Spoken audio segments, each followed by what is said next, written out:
Mizkif went from being Twitch's king, co-founding OTK, pulling millions of viewers, and banking millions of dollars, to losing everything.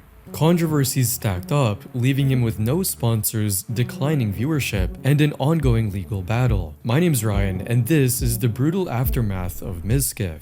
Just 5 years before all of this controversy, Mizkif was on top of Twitch. He exploded with creative, viral ideas, like those legendary sleeping streams where fans would try to wake him up with donations. Then, on October 11th, 2020, Mizkif co-founded One True King, alongside heavy hitters like Asmongold, Esfond, Rich Campbell, and Tips Out. By early 2021, Mizkif hit 1 million Twitch followers, where his all-time peak concurrent viewers reached almost 192,000 on June 14, 2021, during one of those OTK streams. From August 2019 to October 2021, he earned about $2 million from Twitch alone, landing him 23rd on the list of top earners. He capped it off by winning Best Just Chatting Streamer at the 2021 Streamer Awards, cementing his spot as the king of casual personality-driven content. He wasn't just about the bag either. Mizkif raised thousands of dollars for charities like St. David's Children's Hospital and pulled off a high-profile over-the-edge rappelling event with the Make-A-Wish Foundation in June 2021 that brought in over $20,000. But even at his absolute peak, small cracks were beginning to show, especially through his associations with Ice Poseidon, who at the time was widely known for repeated bans from platforms like Twitch, and Crazy Slick, whose reputation within streaming circles had already been clouded by allegations of inappropriate conduct that had not yet fully surfaced publicly. It was these connections that left Mizkif vulnerable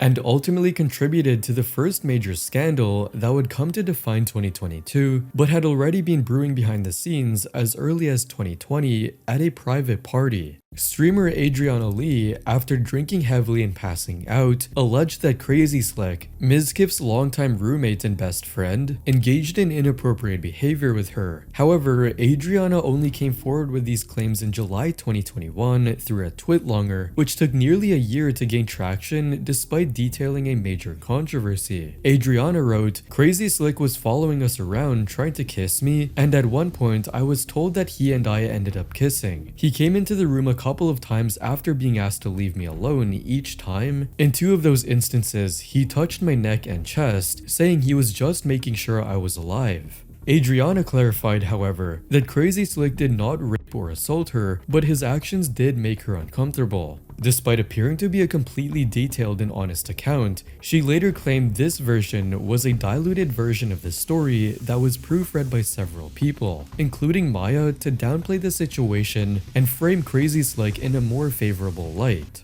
And part of that dilution was also reflected in how Mizkif himself appeared to downplay the situation following Adriana's revelation. Of what you can deem of it, it's sexual harassment, whatever. At a low scale, it's not really a big deal. I don't think people really gave a shit and really cared.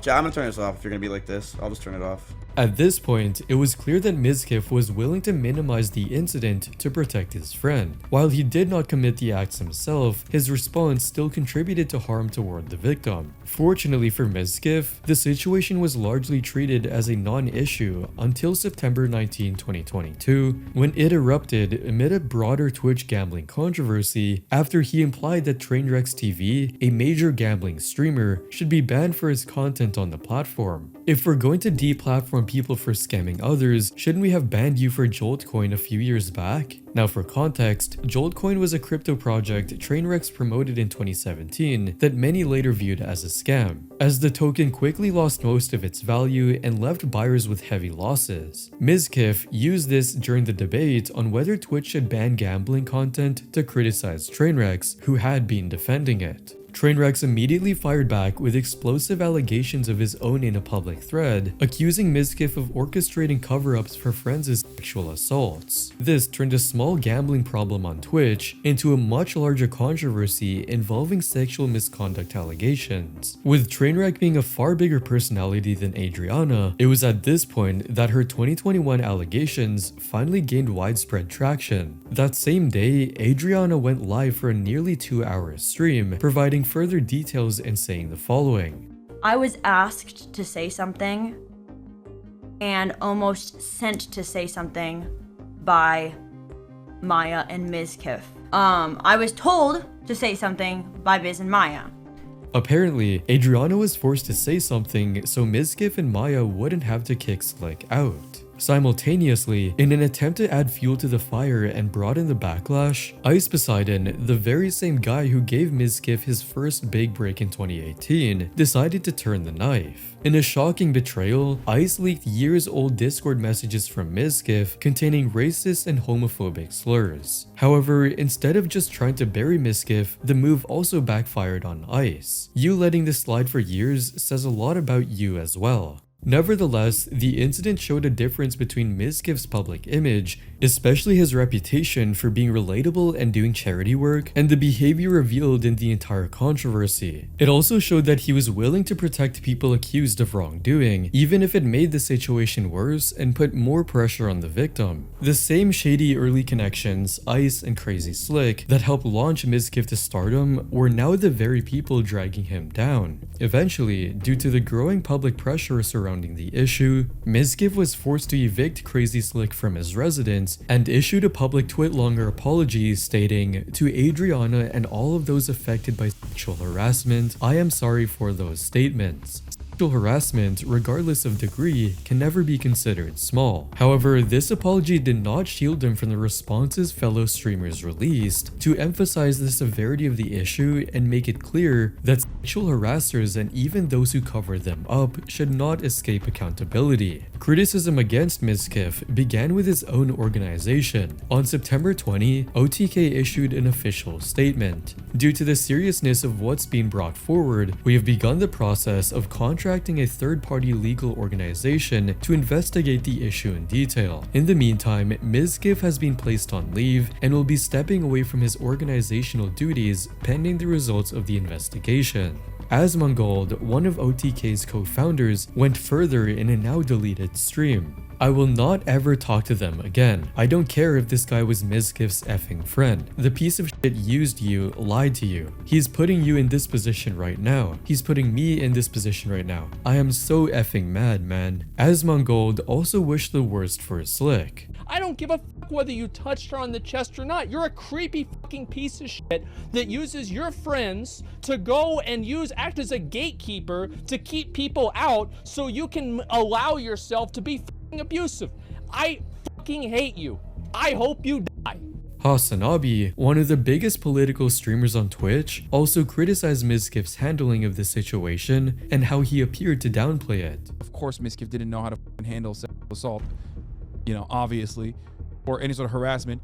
He's the type of dumbass who goes on his fucking alt stream and is like, "Oh, well, it's like minor sexual assault anyway." Like, he's like, he even if he was trying to say like, "Oh, it's not rape," you know what I mean? It's just like sexual assault. Like, that's a word, like that's a ridiculous way to go about it. Meanwhile, Maya, Mizkif's ex's girlfriend, released what she called her final statement with a twitlonger that was posted on September 25th, 2022. She said she did not go to the house that day with the intention of manipulating Adriana's story and did not cover up sexual assault. This would not be possible as even Adriana did not consider the incident to be sexual assault until 2022. Still, she apologized for the power dynamic and harm caused. She added, "I take full accountability for making this mistake. I am deeply sorry to Adriana for my involvement." Then, the broader fallout rippled outward quickly. Within weeks of the September 22 explosion, sponsors began to pull away. What made it worse was that it wasn't just Mizkif bearing the consequences, the organization he co-founded was also affected, as OTK's major partners quietly backed out or declined new sponsorships. According to an OTK employee, there was a lot of sponsors that just straight up didn't want to work with us after the Mizkif stuff. The first thing any brand safety person from any of these big Fortune 500 brands sees when they type out OTK is sexual assault. With OTK's partners backing out, the impact on Mizkif himself became even more pronounced. By March 2023, his average concurrent viewership had dropped noticeably from 50,000, which he was constantly pulling earlier in 2022. His Twitch followers also declined within 6 months after the controversy, even after the Jackson Waller investigation cleared him of direct cover-up evidence in late 2022/early 2023, and OTK reinstated him on probation.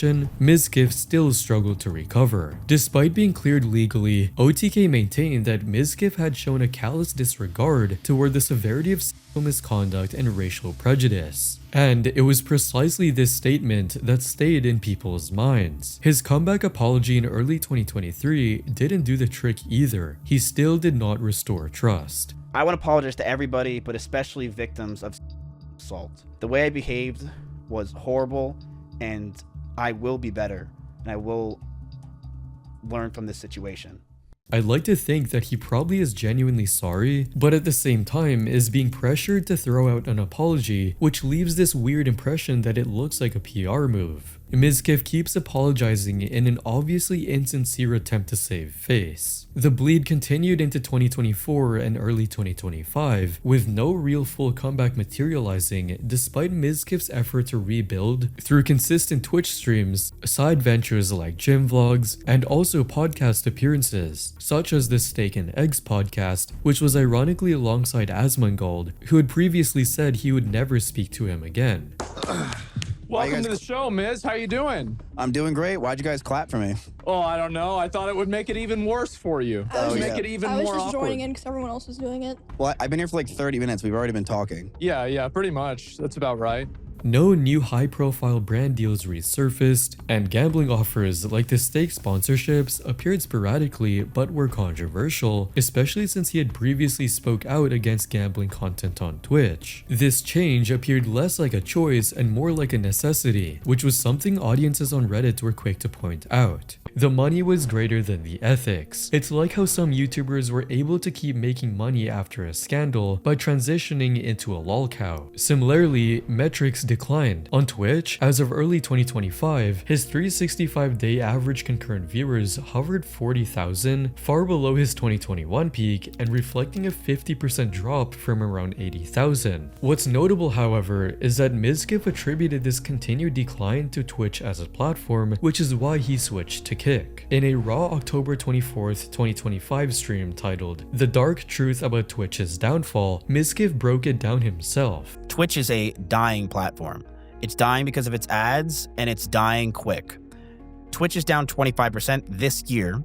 Twitch is continuing to fall since the peak in 2021. Viewers, however, were quick to argue that it wasn't Twitch, but rather his own downfall. So by early 2025, 3 years after the controversy, Mizkif was left with little to show. No sponsors, a desperate U-turn on his stance on gambling, declining viewership, and a tendency to blame Twitch for his downfall. He never regained his 2021 momentum, and then another controversy hit. This time, it was on October 25th, 2025. Emiru, or Emily Shunk, Mizkif's low-profile girlfriend since January 2022, went live on Twitch for a stream she titled "The Last 3 Years of My Life." In a raw, hours-long stream, she detailed what she described as a pattern of psychological and domestic abuse against her. According to her, this started around the same time of the Adriana controversy. This suggested that Mizkif was not only able to cover up bad behavior, but might also have been capable of doing it himself. At the time though, Emiru stayed quiet because the relationship was not known to the public. Still, behind the scenes, Emiru tried to support him even when he was taking his stress out on her. After that happened,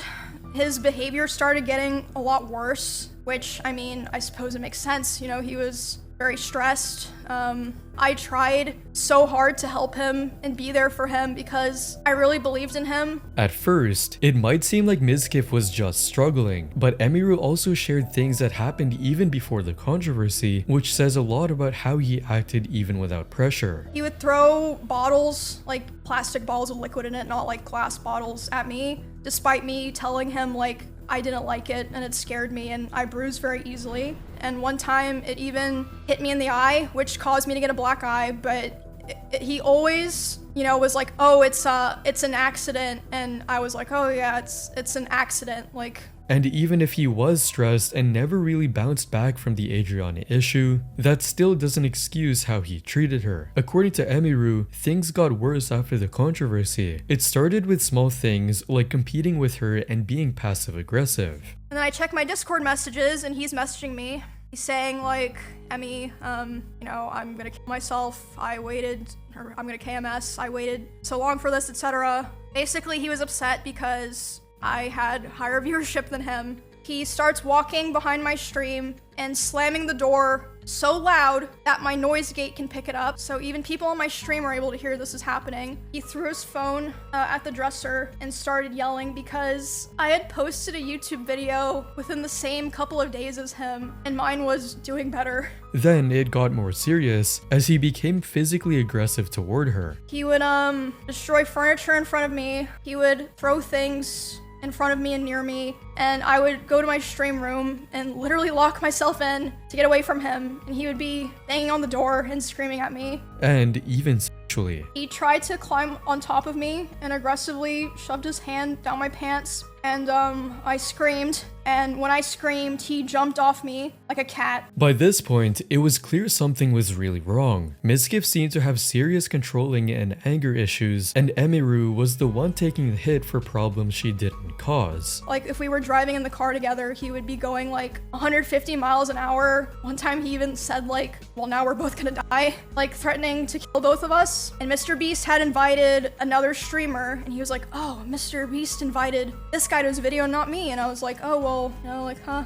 Yeah, I guess so. Which led to him going 150 miles per hour in the car and talking about killing himself while doing it. It also showed how insecure he was. He acted controlling toward Emiru, but at the same time, he was scared of being exposed. And he came in and he was very physically aggressive. He was like, Emmy, like, what are you doing? Like, angry. And then as soon as he turned and saw this other person standing there, he instantly, like, deflated and changed his tone. He was like, oh, Emmy, I was wondering where you were. Like, are you coming home? In fact, Emiru shared something that made people question the Adriana situation even more because she revealed he acted in similar ways toward her. And he would coach me and tell me to tell people or other streamers who were asking about it because they were concerned. He would say, tell them that I never hit you. Make sure that they know that I never hit you. Emiru's claims sent Mizkif into yet another downward spiral. He had barely recovered, and now that the backlash hit again, just like the Adriana controversy, he responded in a way that only made things worse. I was not perfect, and I reflect on those situations poor taste to myself. I'm ashamed that the situations got so bad, but Emmy was also violent. She would throw clothes or plushies at me, and I punched holes in the walls or slammed doors in aggression. I one time did say I was gonna kill myself during an argument. The video didn't feel like an apology. Instead, it came off more like a retaliation, as he made it seem like Emiru was also toxic and that his actions were justified. I would constantly want to be farther and farther from her. I would use her for content, but after stream, would want to be alone. I didn't know how to break up with her. He also said he was just trying to protect her from the start. Someone outside in the parking lot rammed into my Audi R8 and drove off. And while we were outside thinking it was a schizo viewer, we were told that the person who just hit my car was now inside holding a gun. My first concern was Emmy. I wanted her to be safe. The cops came, the drunk driver did have a gun, and was sentenced to 3 to 5 years in prison. Me and Emmy were terrified that night, and on the way home, I grabbed her hand, and she grabbed mine, and we knew we were trauma bonded. I didn't want some man to do something to her when I'm not there, and I wanted to keep her safe. Despite Mizkif's response, Asmongold sympathized with Emiru on his own stream and called the whole situation horrible, and even apologized even though he had no fault in the entire thing. I apologize for two things, for vague posting about it and saying that, and I also apologize for platforming him. Right? I mean, the truth is I couldn't have known, I didn't know any of this whenever I met him. He even said he wished he could undo things. A lot of times I think, and it's like, if I could go back, would I undo all of it? And it's like, there's a huge part of me that feels like I should have, right? I should have never done any of this at all, because it just led to so much trauma and stress and like, But in the end, Asmongold seemed torn, calling out Mizkif while also clearly siding with Emiru. I've heard Mizkif has done things privately and to other people that have made me look bad, but Mizkif has never actually explicitly done anything really bad to me. Never. Like, he's actually never really done anything to me. And so, like, I don't know. The situation got even worse when, around the same time and for different reasons, OTK removed Mizkif as a member. They also took back over 1 million shares of company equity without paying him, while also asking for repayment. After he was removed, OTK's management group, Mythical Talent, said he broke his contract and asked for nearly $600,000 in fees. King Gaming Labs made similar claims as well. With all of this happening at once, Mizkif filed a defamation lawsuit on November 5th, 2025 against Emiru, Asmongold, OTK Media, Mythic Talent, and King Gaming Labs. He said the claims were false and that he had already lost more than $896,000 in equity and fees because of them. With the Emiru situation escalating to legal action, the broader streaming community was quickly pulled in. Aside from Asmongold, XQC was one of the most vocal early responders. He went live almost immediately after Emiru's stream and questioned Mizkif for being so obsessed with numbers. And even after the fact, I said that on stream and people said, oh dude, you're weird for saying that. People were mad at me because I had leaked that, yeah, he was mad when Maya would be live and she'd be pulling good numbers. Everybody knew this, and he even said that to his own stream. People had said that. Everything is good. That's very unhealthy. I didn't want to go too hard on it back in the days, but that's terrible. Valkyrie also spoke about the situation and sympathized with Emiru. I feel like it's a mess. It's very messy. It's a yikes situation. It sucks. It just sucks. I feel so bad for Emiru. While also expressing how disturbed she was by the ongoing pattern of harassment in the streaming community. Can streamers just stop touching people? Like, can everyone just stop touching? Other streamers were more direct and openly condemned Mizkif. You guys ever think that any type of abuse that she's definitely not engaging in, by the way, could be reactive? Guys, she was throwing her Cookie Monster pajamas at me that I told her not to wear because that's all she wore. So I punched holes in the fucking wall. Well, it makes a lot of sense. Yeah, that seems like a proportionate response. The broader audience also shared their reactions, with many siding with Emiru. Mind you, she is only telling the public what she's comfortable sharing. Bro is a menace. The guy who covered up a rape was also abusive in his relationships. No one is shocked. By this point, it was clear that Mizkif had passed the point of no return, and the extent of the damage he would face immediately made that undeniable. On top of the financial penalties from the OTK termination, viewership on his primary platform Kick dropped sharply in the months that followed and barely recovered. After October 2025, Mizkif's average viewers settled at below 7,000. Meanwhile, he appeared to have fully stepped away from Twitch after the incident, with his last stream taking place in the final quarter of 2025, where he was only averaging around 20,000 viewers, alongside a follower count that declined and has remained largely stagnant ever since. In fact, he made this departure official in December 2025 through a Star Wars themed video posted on his Twitter account. On YouTube, his subscriber count also took a hit, dropping by 40,000 initially and continuing to fall by another 40,000 as of February 2026. So after all of that damage, one would think Mizkif would step away from social media, reflect, and learn from his mistakes. But no, as of March 2026, he is still very much active, but to a much lesser audience. On YouTube, he continues to post, but mostly reaction content about couple drama, which barely reaches 50,000 views. On other platforms, he keeps returning to the Emiru controversy and seems to want to be seen as the victim. In fact, on Instagram, he recently uploaded a video where he broke down and accused Emiru of fabricating her claims. This is what she wrote. This is the person that went live with 60,000 viewers and told everyone I assaulted her, made everyone stop talking to me for years. The person that my life that I got called a for is this. She literally says it was her emotional definition, not the definition of assault. his Kick channel is still active, but many uploads now revolve around gambling streams, often barely surpassing 20,000 views, which was far from where he once was, especially considering he used to be one of the most watched streamers at his peak. On the same platform, which he also cross-posts on YouTube, he has been uploading reactions to events like Tectone's documentary, a longtime Twitch/Kick streamer and drama commentator known for major online feuds. In fact, he admitted that he has been in a feud with him since 2025. Tectone has been harassing me nonstop for almost a year, accusing me of so many terrible and disgusting things, and accusing me nonstop brigade me and make his chat hate me. By following Tectone, Mizkif has also found a new angle to revisit his past controversies, often using his platform to push his side while criticizing Asmongold and Emiru. I wonder why Asmon went nonstop hard at me for fucking 4 days straight about the fact that I sexually assaulted Emiru, quote unquote. But yet he still hasn't really talked about Tectone at all. In fact, I don't think he's really even denounced him at all. But why did you go after me for things that were about 1/30th as bad as Tectone and about 1,000th as bad as Lucari? But you went after me non-stop for 4 days straight on Emiru, which were just he said, she says, but you didn't say a damn thing about Tectone and Lucari, huh? I'm still so confused why Emiru, who had a podcast with Tectone, has really hardly even said anything besides just banning the word in her chat.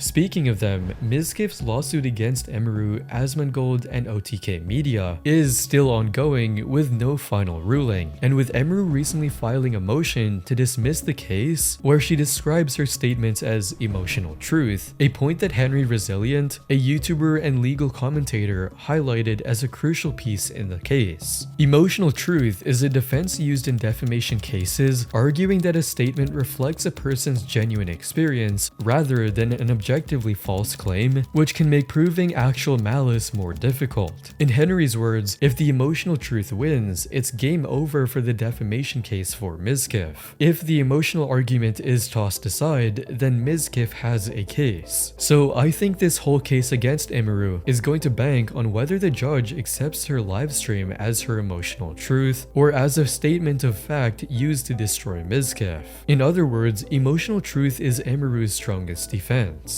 Henry also broke down Asmongold's recent statement where Asmon pushed for the defamation lawsuit against him to be dismissed. Asmongold moved to dismiss Mizkif's claims against him. According to Rule 12, Mizkif's response changes nothing.